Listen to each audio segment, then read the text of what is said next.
오늘도 하나님의 은혜와 사랑과 평강, 그리스도의 능력이 든든한 교회와 또 우리 한국에, 대한민국에 임하기를 축복합니다. 전 세계에 이 바이러스로 인해서 상당히 고통스러운 정말 하나님의 자녀들에게도 빨리 속히 치료받고 또 건강해지시고 또 위험에서 다 구출되는 은혜가 있기를 바랍니다. 오늘 시편 122편 6절로 9절을 통해서 교회를 사랑합시다 하는 제목으로 은혜를 나누고자 합니다. 세상 만사 모두 알아야 할 것들이 있는데 특별히 축복의 통로를 알고 신앙생활 하는 것이 유익하다고 봅니다. 제가 옛날에 성도들과 함께 베트남을 간 적이 있었습니다. 선교하러 갔었는데 그 옛날 베트남 전쟁 때 파놓은 땅굴 속을 들어가 봤어요. 한 코스예요. 들어가 보라더라고. 와, 정말 좁고 길고 험한 길들인데 여기저기 뚫려 있었어요. 들어가기는 들어갔는데 어디로 나와야 할지 갈팡질팡했어요. 마지막 인도자의 인도를 따라서 무사히 빠져나올 수 있어서 얼마나 다행인지 몰라요. 길을 잘못 들어서면 헤매는 겁니다. 괴로운 거고 고통스러운 것입니다. 이스라엘 백성들이 열흘이면 갈 수 있는 가나안 땅을 40년 동안이나 방황한 이유가 어디에 있다고 봅니까? 하나님의 법과 하나님의 하시는 방법 그리고 하나님의 계명을 아주 소홀히 여겼기 때문이라고 저는 그렇게 말씀을 드리고 싶습니다. 비행기도 가는 길이 있고 배도 기차도 버스도 사람도 가는 길이 있습니다. 성경을 보면 축복의 통로가 있다는 거예요. 그 중에서 특별히 몇 가지만 말씀을 드린다면 성령님의 인도를 받는 길, 또 하나님이 세운 피 흘려 세운 교회를 통한 길, 또 하나님이 세운 주의 종들을 통한 축복의 길, 또 하나님의 말씀의 인도를 받는 길, 혹은 유전적 축복, 또 조상적 축복의 길이 있어요. 이렇게 여러 가지 길이 있어요. 그 길을 다 붙잡고 있다면 엄청난 기적이 일어나길 거예요. 한 가지라도 똑바로 붙잡고 있다면 또 하나님의 축복의 길도 열릴 줄로 믿습니다. 세상 만사가 내 고집대로, 내 방법대로, 내 의지대로 다 되어지는 것이 아닙니다.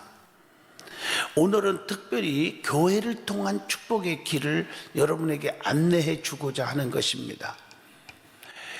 자, 본문의 말씀에는 다윗이 성전에 올라가는 노래로 꽉 차 있어요. 예루살렘을 사랑하는 자는 형통의 복이 있다고 말씀하고 있습니다. 그래서 오늘 제목을 교회를 사랑합시다 라고 정해봤습니다. 큰 은혜와 축복이 있기를 진심으로 축복합니다. 그 축복의 길에 대해서 한번 여러분들에게 소개해 보고자 합니다. 첫째, 성령님의 인도를 받는 길이 있습니다.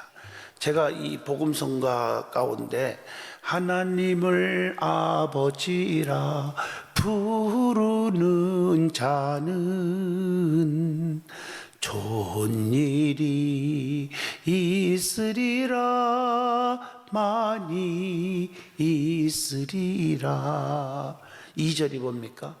예수님을 구주라 부르는 자는 좋은 일이 있으리라 많이 있으리라 크게 있으리라.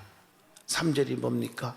성령님의 인도를 따르는 자는 좋은 일이 있으리라 많이 있으리라.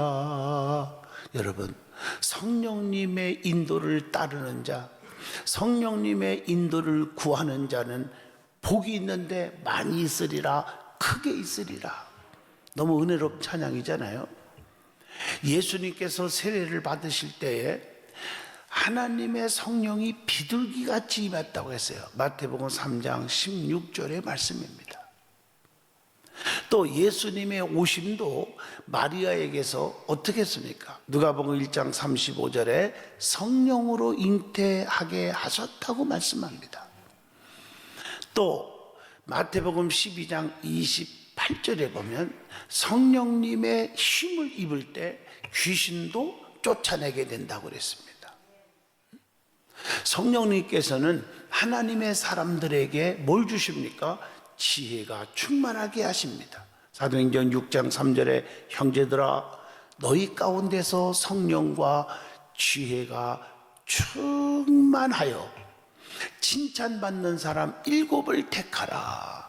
우리가 이 일을 그들에게 맡긴다 그랬어요. 또 성령께서는 사람들의 연약함을 도우시고 우리를 위해서 친히 간구하신다고도 했어요. 로마서 8장 26절에 성령도 우리의 연약함을 도우시나니 이렇게 말해요. 우리는 마땅히 기도할 바를 알지 못하나 오직 성령이 말할 수 없는 탄식음으로 우리를 위하여 친히 간구하시느니라. 성령님께서는 어려움과 절망 가운데 있는 자들을 또한 붙들어 주고 계십니다. 사도행전 13장 52절의 말씀이에요. 지금도 붙들어 주고 있어요. 두 번째 축복의 통로가 있는데 이게 뭐냐? 주의 종을 통한 축복의 통로가 있어요. 길이 있어요. 신명기 21장 5절 봅니다. 네 자손 제사장들도 그리로 갈지니 그들은 네 하나님 여호와께서 택하사 하나님이 택했고요. 또 자기를 섬기게 하시며 하나님을 잘 믿게 한단 말이에요. 하는데 도와준단 말이에요. 또 여호와의 이름으로 축복하게 하신지라 축복권이 있단 말이죠. 모든 소송과 모든 투쟁이 그들의 말대로 판결될 것이니라. 여기서 주는 교훈이 뭘까요? 주의 종은 누가 택했다고요? 하나님이 택했다는 거예요. 그러니까 주의 종은 사람의 소관이 아니라 하나님의 소관이다. 사람이 심판하고 재판할 일이 아니다는 거죠. 다윗처럼 심판을 자기가 하지 않고 하나님께 맡길 줄 알아야 돼요. 사무엘상 24장 6절을 보면요, 그 다윗을 죽이려고 했던 원수 누굽니까? 사울왕이에요. 그 사울을 죽일 수 있는 기회가 있었어요. 동굴 속에 들어가 보니까 세상에 자기를 죽이려고 군사까지 풀었던 다윗이 잠을 자고 있는 거예요. 얼마나 때가 좋은 거예요. 자는 목을 딱 치면 끝나는데 안 죽여요. 내가 심판할 수 있지만 안 했어요. 옷자락을 잘라서 하나님 앞에 애칩니다. 보세요, 안 죽였잖아요. 당신이 그래도 기름 부어 세웠는데 기름 부어 세운 종을 해하는 범죄를 하지 아니하였나이다. 멋있잖아요. 그러니 하나님이 다윗을 왕중왕으로 써줄 수가 있는 거 아니겠습니까? 그 다음에 하나님의 사자를 영접하는 자는 하나님을 영접하는 것과 똑같다고 성경에 나오잖아요. 마태복음 10장 40절 보면 너희를 영접하는 자는 나를 영접하는 것이요 나를 영접하는 자는 나를 보내신 이를 영접하는 것이니라. 그래서 주의 종에게는 세 가지 특권이 있잖아요. 신명기 21장 5절의 말씀입니다. 지금 말씀한 것처럼 여러분 목회권, 그리고 축복권, 그리고 판결권이 있다고 분명히 말씀하고 있습니다. 그 다음에 세 번째 축복의 통로가 있습니다. 그게 뭘까요? 말씀을 통한 축복의 길이 있다는 거예요. 신명기 28장 1절로 6절에 보면요, 너희가 하나님 말씀을 삼가 듣고 지켜 행하라 이렇게 말하고 있어요. 그러면서 쭉 성경에 말씀하면서 6절에 말씀대로 살으면 들어와도 복을 주고 나가도 복을 받게 해주신다 그랬거든요. 하나님의 말씀에 귀를 기울이고 눈에서 떠나지 말고 마음속에 지키라고 잠언서 4장 20절로 21절에 말씀하고 있습니다. 네 번째 축복의 길이 있습니다. 유전적 축복, 조상적 축복의 길이 있습니다. 나는 부족해도 참 이 축복의 길이 얼마나 좋은지 몰라. 아브라함을 통해서 이삭이, 이삭을 통해서 야곱이, 야곱을 통해서 요셉이 복을 받았잖아요. 출애굽기 6장 8절을 봐도 압니다. 이게 전부 축복의 통로예요. 나 자신이 하나님께 또한 바로 서면 하나님이 자녀들과 우리의 삶을 책임져 주신다는 거죠. 그래서 그 말씀을 묵상하고 살으라고, 떠나지 말라고 여호수아 1장 8절에 말씀하고 있는 것입니다. 다섯 번째 축복의 통로입니다. 오늘 드리고 싶은 말씀입니다. 교회를 통한 축복의 길이 있다는 거죠. 오늘 본문 말씀 6절로 7절을 보시면, 예루살렘을 위하여 평안을 구하라. 예루살렘을 사랑하는 자에게는 형통하리로다.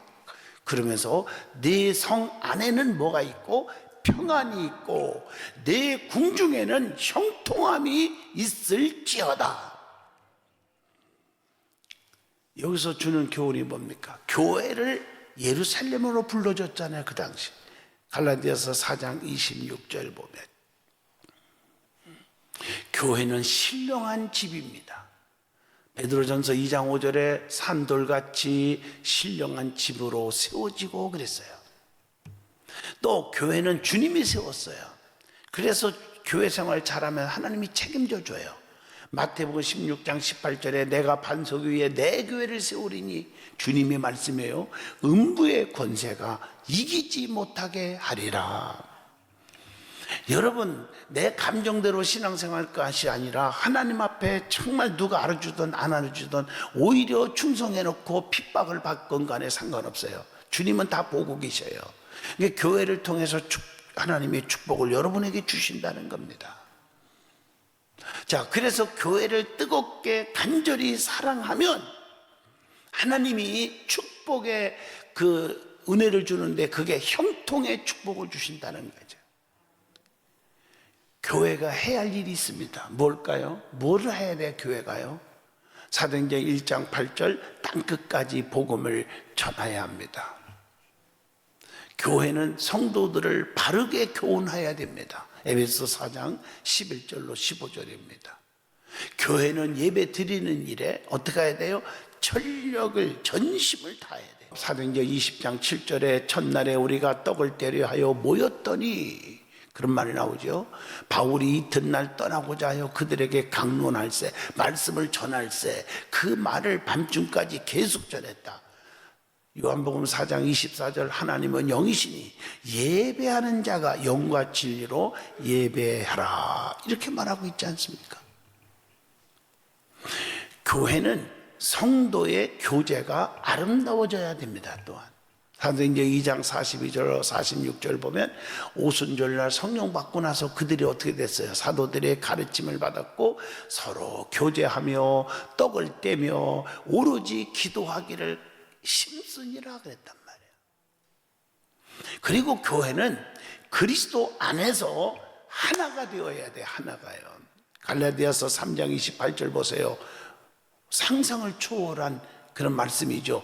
유대인이나 헬라인이나 종이나 자유인이나 남자나 여자나 다 그리스도 예수 안에서 하나이니라.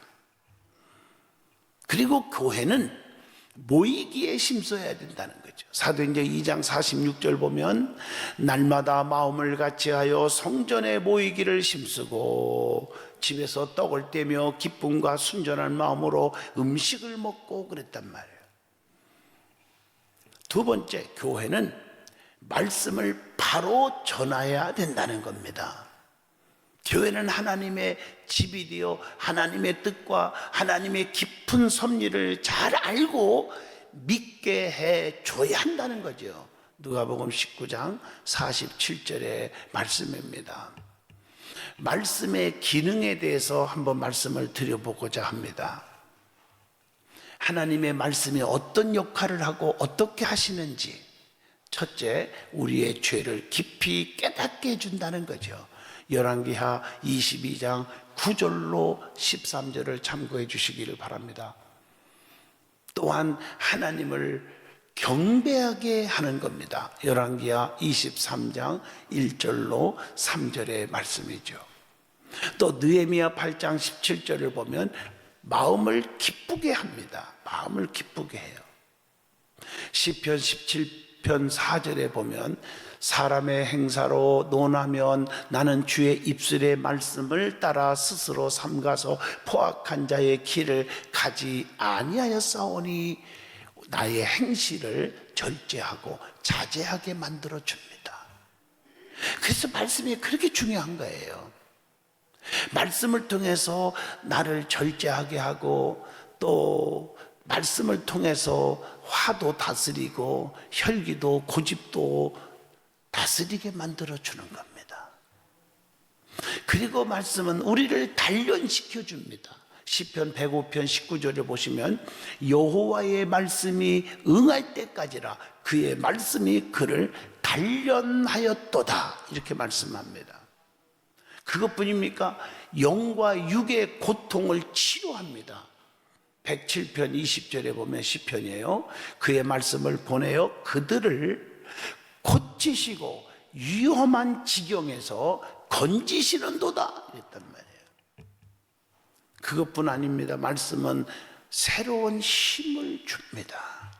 시편 119편 25절 내 영혼이 진토에 붙어 싸우니 주의 말씀대로 나를 살아나게 하소서.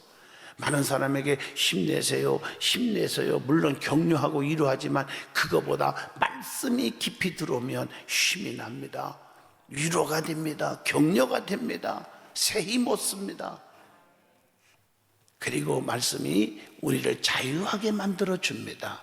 시편 119편 45절에 내가 주의 법도들을 구하여 싸우니 자유롭게 걸어갈 것이오며 그랬단 말이에요. 그리고 지혜롭게 만들어줍니다.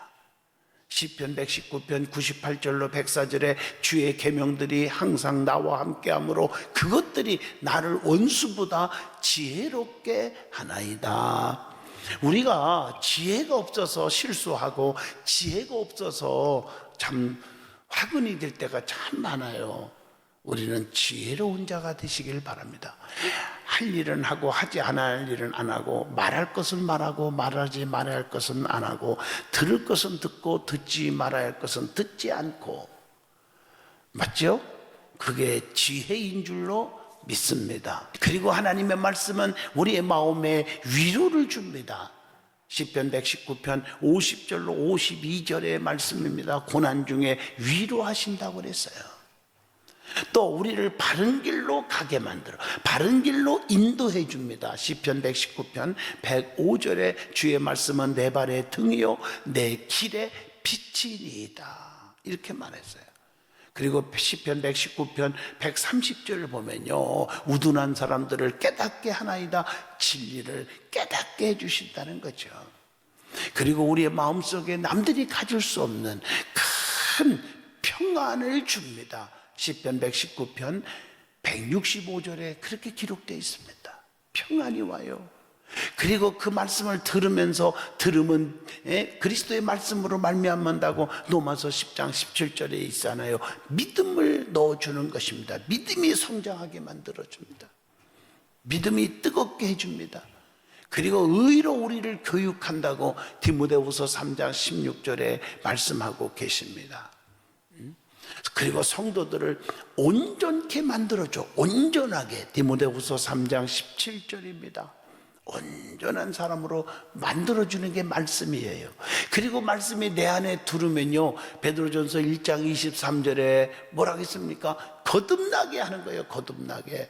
하나님 말씀은 살아있기 때문에 거듭나게 하신다. 뿐만 아니라 디도서 2장 5절을 보면 말씀은 행위의 표준이 된다고 성경은 분명히 말씀합니다. 믿음의 사람들의 재산 목록을 내놓으라 그러면 뭐라고 내놓겠습니까? 여러분 솔직히 말하자고요. 내가 가지고 있는 것을 자랑하고 내놓고 싶습니까? 뭐가 많아져야 합니까? 재산 목록 중에 첫째, 기도가 많아져야 돼요. 그래서 저는 많아져야 할 것이 뭐냐 이걸 얘기하고 싶은 거예요. 사도행전 12장 5절입니다. 기도가 많아져야 합니다.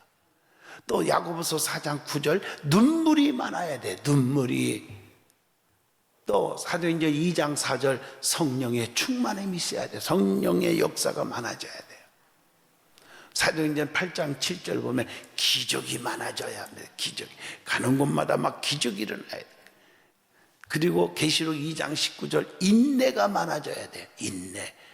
참고 견디고 인내하는 거예요. 인내.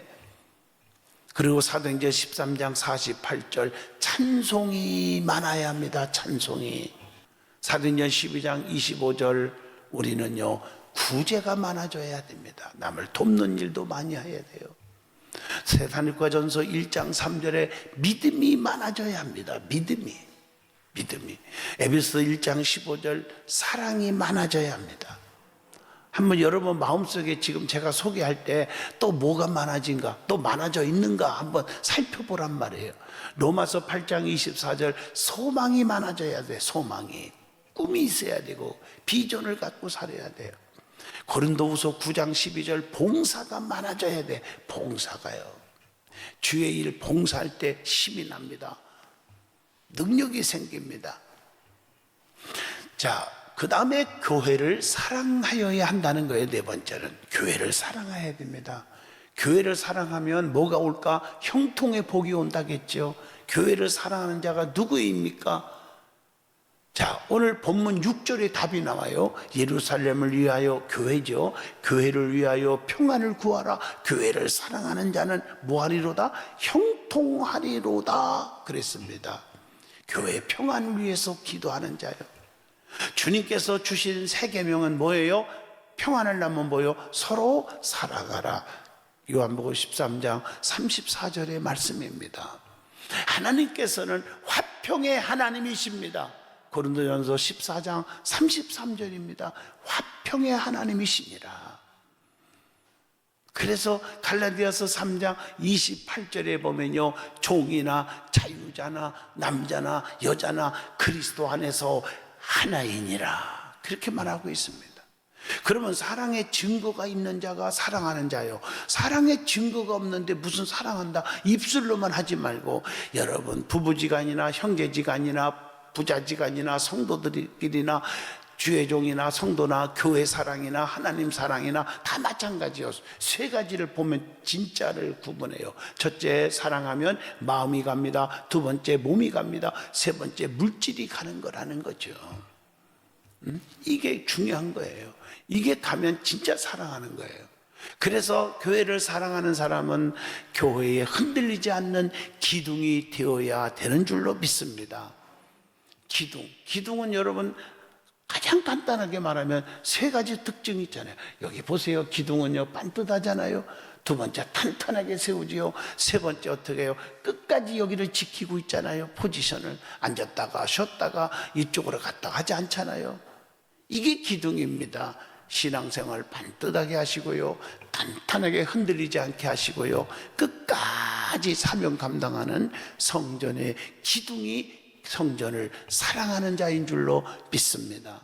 누가 무슨 소리를 들어도 흔들리지 않는 만세반석이 되시기를 축복합니다. 여러분, 교회를 사랑합시다. 사랑하면 어떤 복을 주십니까? 이겁니다. 어떤 복이 있습니까? 주님이 반드시 약속하신 복이 있습니다. 그 복이 뭘까요?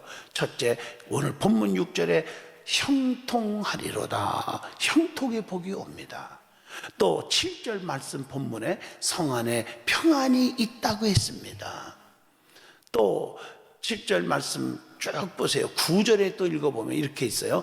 다윗은 하나님의 집을 위하여 내 복을 구한다고 이렇게 말하고 있습니다.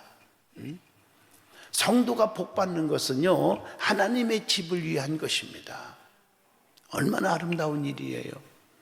오늘 이런 복이 여러분 속에 임하기를 바라요. 영적으로, 정신적으로, 육체적으로 모든 것이 복받는 성도가 되시고 복받는 교회가 될 줄로 믿습니다.